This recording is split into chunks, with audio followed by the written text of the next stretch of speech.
जय माता दी। दशा माता की कृपा से सुख समृद्धि अपार, श्रद्धा से जो व्रत करें पूरे हो सब काम।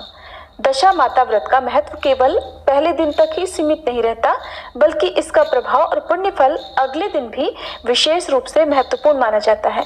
दशा माता की पूजा करने वाली महिलाएं दूसरे दिन पुनः दशा माता को नमन करती हैं और परिवार और संतान की सुख शांति के लिए विशेष पूजन संपन्न करती हैं।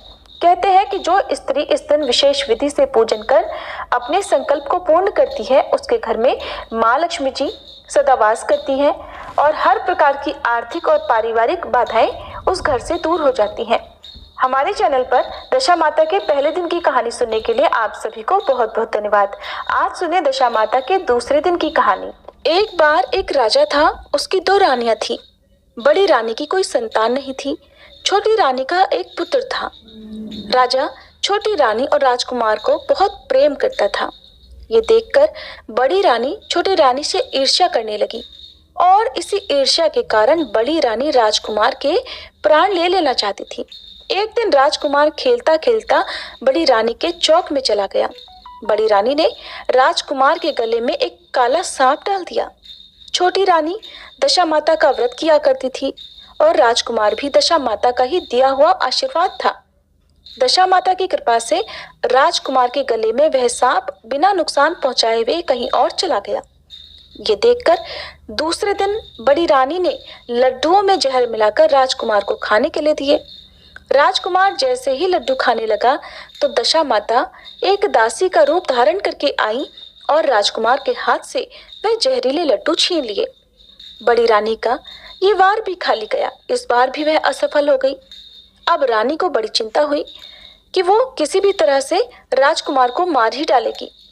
तीसरे दिन जब राजकुमार फिर से बड़ी रानी के आंगन में खेलने गया तो रानी ने उसे पकड़कर गहरे कुएं में धकेल दिया। क्योंकि कुआं बड़ी रानी के आंगन में बना हुआ था, इसलिए किसी को भी इस बात का पता नहीं चला कि राजकुमार कहाँ गया। लेकिन जैसे ही बड़ी रानी ने राजकुमार को कुएं में धकेला तो दशा माता ने उसे बीच में ही रोक लिया, बीच में ही पकड़ लिया। इधर सुबह से दोपहर हो गई। दोपहर हो जाने पर राजकुमार के ना लौटने पर राजा और छोटी रानी को चिंता सताने लगी। दशा माता को भी इस बात की चिंता हुई कि राजकुमार को उसके माता पिता के पास वापस कैसे पहुंचाया जाए। राजकुमार को खोजने वाले कर्मचारी निराश होकर बैठ गए। राजा और छोटी रानी पुत्र शोक में रोने लगे। तब दशा माता ने एक भिखारी का रूप धारण किया और राजकुमार को गले से लगाए हुए राजद्वार पर पहुंची।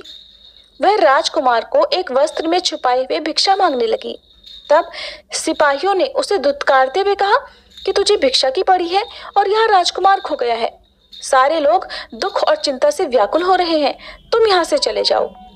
इस पर दशा माता कहने लगी, भाइयों, पुण्य का प्रभाव बहुत ही विचित्र होता है।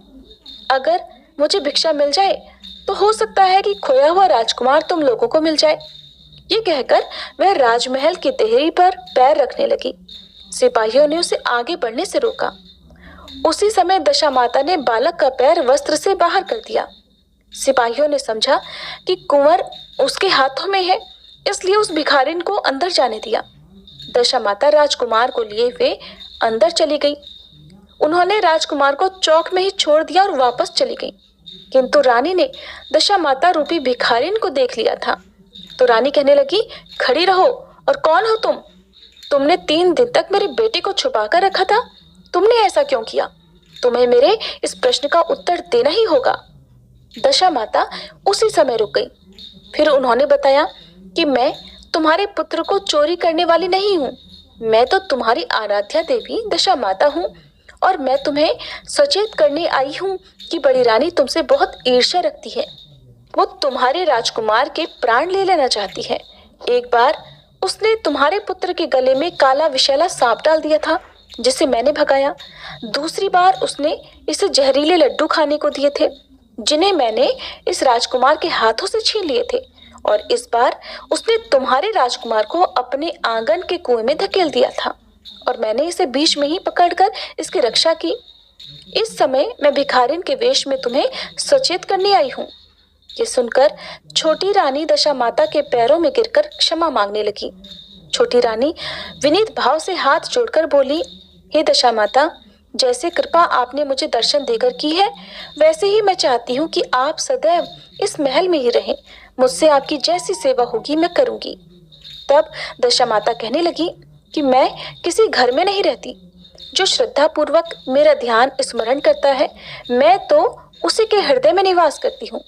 मैंने तुम्हें साक्षात दर्शन दिए हैं, इसलिए अब तुम सुहागिनों को बुलाकर उन्हें यथाविधि आदर सत्कार के साथ भोजन कराओ और नगर में ढिंडोरा पिटवा दो कि सभी लोग मेरा डोरा लें और व्रत किया करें।